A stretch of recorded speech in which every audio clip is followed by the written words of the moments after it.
अस्सलाम वालेकुम दोस्तों, वेलकम का नए व्लॉग में। आई होप कि आप ठीक होंगे और मज़े में होंगे। मैं करने जा रहा हूँ एक इंटरनेशनल ट्रिप, और वो भी आपने टाइटल पे देख लिया होगा। मुझे वीज़ा मिल चुका है। मैं कुछ दिन पहले गया था इस्लामाबाद के अनातोलिया ऑफ़िस, और वहाँ पे मैंने किया है तुर्की का वीज़ा अप्लाई, और मुझे विद इन 5 डेज़ मुझे वीज़ा मिल गया।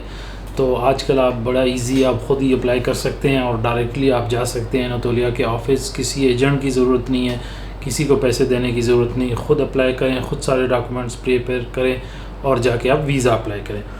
तो ये मैं आपको दिखा देता हूँ कि मुझे तुर्की का वीज़ा मिल चुका है, और इंशाल्लाह बहुत जल्द मैं एक बहुत अच्छी सीरीज़ आपके लिए ला रहा हूँ और बहुत ही खूबसूरत सा आप इसको एंजॉय करेंगे। वैसे अनातोलिया के ऑफिस तमाम शहरों में मौजूद है, मेन सिटीज़ में। तो आप जहाँ भी हैं, जिस भी शहर में हैं, वहाँ से आप तुर्की का वीज़ा ईज़िली अप्लाई कर सकते हैं। तो ये ऑफिस की लिस्ट दी हुई है। तो ये लिस्ट आपने देख ली। इस लिस्ट के मुताबिक आप अपने एड्रेस लोकेशन पे जाएं और अपना वीज़ा अप्लाई करें। लेकिन जाने से पहले आपको कुछ अहम बातें हैं, तो आप ये कंप्लीट वीडियो देखिएगा तो आपको तमाम समझ आ जाएगी इसमें कौन कौन से डॉक्यूमेंट्स इंपॉर्टेंट हैं जो हमें वीज़ा रिफ्यूज़ल से बचा सकता है और हमें ईज़िली वीज़ा मिल सकता है। सबसे पहले मेन इम्पॉर्टेंट चीज़ होती है आपका पासपोर्ट। जो आपका पासपोर्ट है, ग्रीन पासपोर्ट, वो कम से कम 6 मंथ वैलिड होना चाहिए। 6 मंथ से ज़्यादा एक्सपायरी डेट होनी चाहिए। तो उसके बाद आपको चाहिए स्टेटमेंट ऐसी नहीं हो कि आपने आज ही गए ओपन करा लिया और उसके अंदर पैसे डाल दिए। नहीं, कम से कम आपकी स्टेटमेंट हो लास्ट 6 मंथ की, जिसमें ट्रांजैक्शन शो हो रही हो।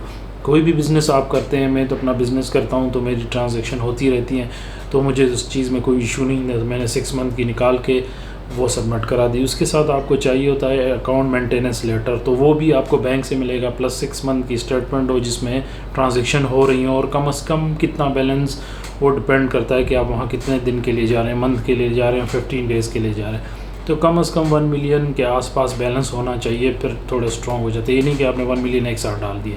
आपका बिज़नेस हो, ट्रांजैक्शन हो रही हो, और आपकी इनकम इन और आउट पेमेंट हो रही हो, ट्रांजैक्शन शो हो रही हो आपकी स्टेटमेंट में, तभी आपको वीज़ा। अगर आप बिज़नेसमैन हैं, जैसे मैं बिज़नेसमैन हूँ, डॉक्यूमेंट्स जो मैंने सबमिट किए वो मैं आपको बताऊँगा, क्योंकि मैंने as a business tourist visa apply किया। उसके लिए आपको चाहिए सबसे पहले तो जो आपका लेटर पैड पे आपका बिज़नेस होगा वो होना चाहिए आपका। उसमें आप पर्पज़ लिखेंगे कि आप क्यों जाना चाह रहे हैं, आप मेंशन करेंगे। ज़ाहिर है टूरिस्ट वीज़ा आप ले रहे हैं तो आप टूरिस्ट ही जाएंगे, तो आप उसमें उनको बताएंगे कि मैं कहाँ विज़िट करूँगा। पूरा प्लान आपने मेंशन करके उनको सबमिट करना है। तो ये 2 चीज़ें बहुत ज़रूरी होती हैं बिज़नेस, और बिज़नेस के साथ आपका NTN होना चाहिए, और NTN के साथ साथ 3 ईयर्स के रिटर्न्स हों तो और अच्छी बात है, आपका केस स्ट्रॉन्ग हो जाएगा। और उसके साथ साथ अगर आपकी कोई प्रॉपर्टी है पाकिस्तान, ये श्योरिटी आपने उनको देनी है कि आपने वापस आना है, क्योंकि उनको ये लगे कि ये जेन्युइन विज़िटर है। तो जो आपके हैं प्रॉपर्टी के, वो भी अगर हैं आपके नाम पे प्रॉपर्टी, तो आप वो भी मेंशन करके सबमिट कर सकते हैं। जो इंश्योरेंस होती है, मैं आपको एक चीज़ यहाँ पे बताना चाहूँ, इंश्योरेंस पहले आप कहीं से भी कराते थे, लेकिन अब ऐसा नहीं है। अब जो इंश्योरेंस हो रही है वो आप जब जाएंगे अनातोलिया के ऑफ़िस, वहाँ पे इंश्योरेंस वो ख़ुद ही आपसे आपको 6 मंथ की या 1 मंथ की, जितना भी आपका विज़िट है, टूरिस्ट है, तो उतनी इंश्योरेंस वो आपको बना के देते हैं। तो आजकल की जो प्राइस है वीज़ा की, जो मैंने अप्लाई किया है, वो काफ़ी एक्सपेंसिव थी। पहले ये नॉर्मल प्राइस हुआ करती थी। मैं जाके अप्लाई किया है, पहले भी तुर्की जा चुका हूँ 2-3 दफ़ा, तो इस दफ़ा भी फिर दोबारा जा रहा हूँ। तो मेरा टोटल एक्सपेंस मैं आपको बता देता हूँ। इंश्योरेंस, वीज़ा फ़ीस, ये दोनों मिला के मेरे आए हैं 54,000। जी हाँ, 54,000 मेरे चार्जेस आए हैं। इसमें तमाम चीज़ें इंक्लूडेड हैं, insurance, visa fees, embassy fees, सब कुछ। अनातोलिया की जो सर्विसेज होती हैं वो सब कुछ मिला के 50 से 54 के आसपास। आप वो डॉलर पे होता है, डॉलर ऊपर नीचे आते हैं। तो ये मैंने अभी रिसेंटली अप्लाई किया है 2-3 दिन पहले, तो मुझे आइडिया है कि आजकल ये फ़ीस चल रही है।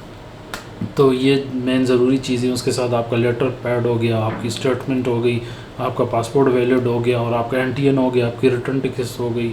और सेकंड, आपकी लाजमी एक चीज़ होती है होटल बुकिंग। आपने होटल बुकिंग ये नहीं है कि आपने कंफर्म करके पे करके होटल लेनी। आप booking.com, अजूडा, इस तरह की काफ़ी वेबसाइट है, Airbnb, वहाँ पे आप टेम्प्रेरी बुकिंग कर लें और वो अपने पास रखें। और सेकंड, आपने एयरलाइन की टिकट भी बुक करनी है, वो भी टेम्प्रेरी बुक करनी है। ज़रूरी नहीं कि आप टिकट बाय कर लें।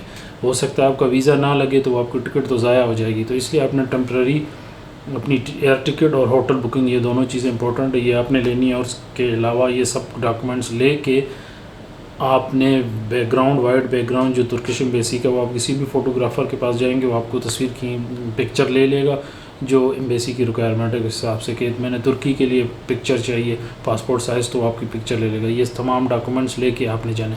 और भी कुछ डॉक्यूमेंट्स हैं उसकी, अगर आप कंप्लीट लिस्ट देखना चाहते हैं तो नीचे मैं एक लिंक दे दूँगा जहाँ से आप कंप्लीट डॉक्यूमेंट्स दे सकते हैं। उसमें इंडिविजुअल भी हैं, बिज़नेस के भी हैं, और एज ए फैमिली ग्रुप जाते हैं। हर किस्म के मेडिकल तमाम जो लिस्ट होगी वो मैं नीचे मेंशन कर दूंगा, आप उसमें जाके डॉक्यूमेंट्स अप्लाई कर सकते हैं। तो मैं गया, मैंने अप्लाई किया और विद इन 4 डेज़ मुझे तुर्की का वीज़ा मिल गया। और तुर्की का वीज़ा लेने के बाद फिर मैं गया हूँ एक और जगह। अगर आप इंटरनेशनल ट्रैवल कर रहे हैं तो आपको एक और चीज़ भी इम्पोर्टेंट है, या आप इतनी इम्पोर्टेंट नहीं है, वो आप पर डिपेंड करता है कि आपके लिए कितनी ज़रूरी। मेरे लिए ज़रूरी थी क्योंकि वहाँ पे इंटरनेशनल में जाकर ड्राइविंग भी करूँगा, और उसके लिए चाहिए होता है ये वाला लाइसेंस, इंटरनेशनल लाइसेंस। इसमें आप किसी भी मुल्क में जाके गाड़ी चला सकते हैं जब तक आपका वीज़ा वैलिड है। तो ये चीज़ भी मैं आपको बताता हूँ कहाँ से बनेगी, कैसे बनेगी। तो चले निकलते हैं वहाँ जहाँ से ये मैंने बनाया, वो सारी कहानी आपको बताता हूँ, और आप मेरे साथ रहिए और वीडियो को लाजमी शेयर करें और इन्जॉय करें।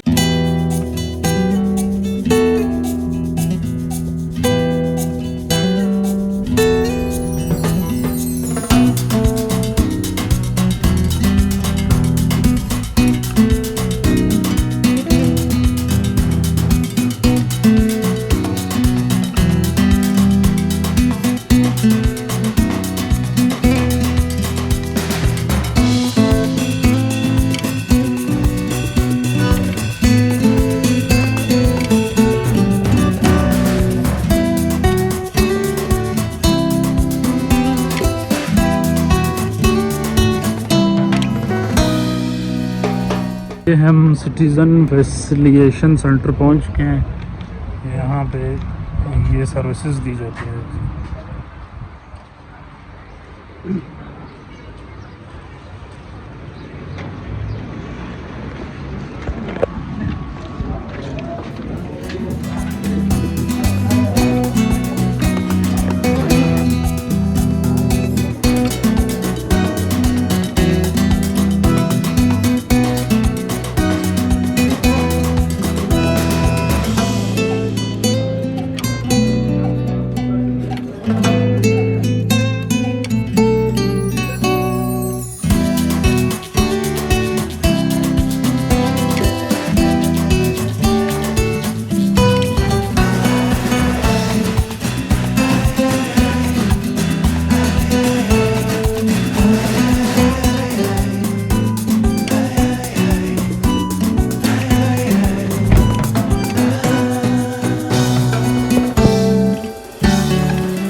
तो दोस्तों ये है वो इंटरनेशनल ड्राइविंग लाइसेंस। इससे मैं इंटरनेशनल तुर्की में जाकर ड्राइविंग कर सकता हूँ, या जिस भी कंट्री जा रहा हूँ तो ये इंटरनेशनल ड्राइविंग है। ये भी आप अगर ट्रैवल करना चाह रहे हैं किसी मुल्क में, आप चाहते हैं कि वहाँ के टैक्सियों का सफ़र ना करूँ, मुझे ज़्यादा महंगा पड़ता है, तो वहाँ पे रेंट अ कार ले लें।